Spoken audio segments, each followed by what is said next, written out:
성경 말씀은 누가복음 13장 3절 말씀입니다. 너희에게 이르노니 아니라 너희도 만일 회개치 아니하면 다 이와 같이 망하리라. 아멘. 이 시간에는 회개와 인간의 운명이라는 제목으로 잠깐 말씀을 드리려고 합니다. 성경에는 회개하라는 말로 가득 차 있습니다. 예수님도 첫 번째 설교가 회개하고 복음을 믿어라 했고, 세례 요한도 회개하라 천국이 가까웠느니라 이런 말씀을 했습니다. 베드로도 회개하고 너희가 예수의 이름으로 세례를 받고 죄사함을 받아라. 또 너희가 만일 회개하지 아니하면 다 이와 같이 망하리라 이런 말씀도 했습니다. 구약 성경의 말씀에도 너희는 옷을 찢지 말고 마음을 찢고 너희 하나님 여호와께로 돌아오라 이런 말씀도 있습니다. 과연 죄인이 살 길은 오직 회개뿐이라는 말씀입니다. 세상에 죄 없는 사람은 한 사람도 없습니다. 누구나 다 회개하기만 하면 죄를 용서함을 받고 구원을 받는다는 말씀입니다. 오늘날 회개의 좁은 문을 통하지 않고 천국 간 사람은 세상에 한 사람도 없는 것입니다.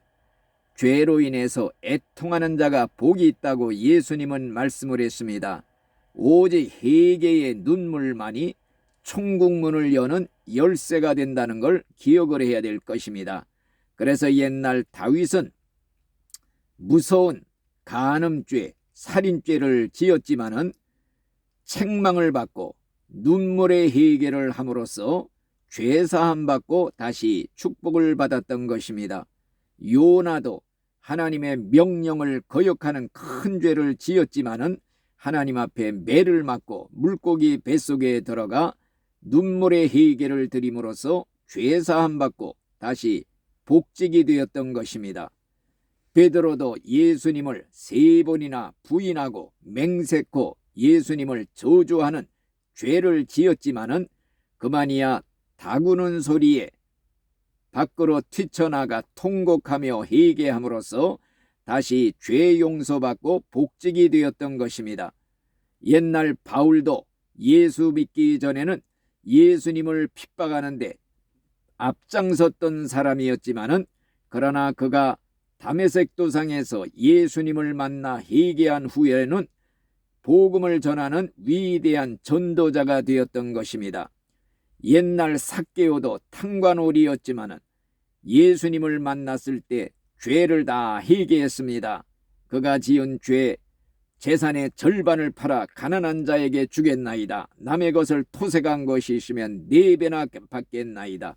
그랬을 때 예수님께로부터 진정으로 그도 아브라함의 자손이다. 구원이 이 집에 이르렀다. 용서를 받고 구원을 받았던 것입니다. 그러면 참된 회개라는 것이 무엇인가? 참된 회개에는 3가지 요소가 있어야 됩니다.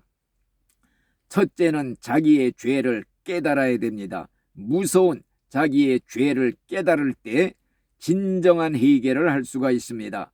다윗도 간음죄, 살인죄에 짓고도 그 죄의 심각성, 무서움을 몰랐기에 태연히 아무 일 없다는 듯이 살았습니다. 그러나 나단 선지자의 책망을 받고 거꾸로져 통곡하며 눈물로 침상을 적시며 회개를 하게 되었던 것입니다. 죄가 얼마나 무서운지 하나님이 얼마나 미워하시는 죄인 줄을 깨달을 때 통곡하며 회개를 하게 되는 것입니다. 죄값이 얼마나 무서운가. 정말 하나님의 진노의 불길로 지옥 불 속에 들어가 영원히 고통당하는 이 무시무시한 것이 바로 죄라는 걸 깨달을 때 애통하며 회개하지 않을 수가 없는 것입니다. 둘째로 죄를 깨닫게 될 때 마음속에 애통이 일어납니다. 가슴을 치게 됩니다. 정말 죄를 통분히 여기고 베드로는 닭울음 소리에 죄를 깨달았을 때 뛰쳐나가 통곡을 했습니다. 옛날 초대교회 때에도 회개 운동이 일어났을 때 수많은 신자들이 가슴을 치며 눈물을 흘리며 회개를 했던 것입니다. 우리가 어찌할꼬 어떻게 해야 내가 구원을 받을 것인가? 어떤 죄 많은 여인은 예수님 앞에 나와 눈물로 예수님의 발을 씻겨 주었습니다. 예수님도 애통하는 자가 복이 있다고 했습니다. 죄로 인한 애통이 일어나야 됩니다.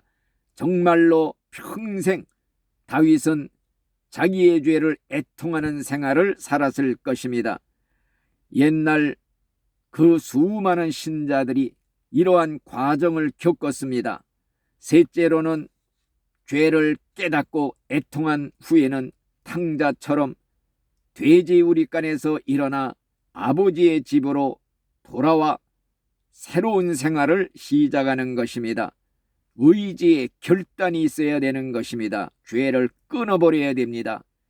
회개의 마음은 없으면서 세례받으러 나오는 바리새인 사두개인들을 향해서 세례 요한의 책망이 이 독사의 새끼들아 회개에 합당한 열매를 맺어라 책망을 했던 것입니다. 성경에 보면 회개하지 않으면 너희도 다 이와 같이 망하리라. 어떤 사람은 다윗처럼 하나님의 징계의 채찍을 맞고 만신창이가 되어서 회개하는 사람도 있습니다. 어떤 사람도 요나처럼 하나님의 징계의 채찍을 맞고 밑바닥 물고기 뱃속에 들어가서야 회개하는 사람도 있습니다. 어떤 사람은 탕자처럼 가증고생을 다하고 많은 만신창이의 인생이 되어서야 회개하는 사람도 있는 것입니다. 그렇기 때문에 우리 신자는 회개하고 진정으로 구원받은 신자라면은 다시는 죄를 지을래야 지을 수가 없는 것입니다. 그것은 마치 돼지가 씻었다가 다시 진창에 뒹구는 것과 같고 개가 토했던 것을 다시 주워먹는 무서운 죄가 되는 것이고 예수님을 다시 십자가에 못 박는 무서운 죄가 되는 것입니다. 우리 신자가 회개하고 구원받은 후에 또 짐짓 죄를 지으면 어떻게 해야 되는가? 과연 우리 신자는 내세 지옥 심판이 면제된 대신에 이 땅에서 죄 지은 거는 다 심판을 받습니다. 현세 심판입니다. 그래가지고 회개한 후에 천국으로 들어가는 것입니다. 그렇기 때문에 예수 믿고 구원받은 후에는 이 세상에서 거룩하게 살아야 됩니다. 변화된 삶으로 새 사람으로 살아가야 됩니다. 이것이 진짜 회개하고 구원받은 신자의 참된 모습이 되어지는 줄로 믿습니다. 아멘.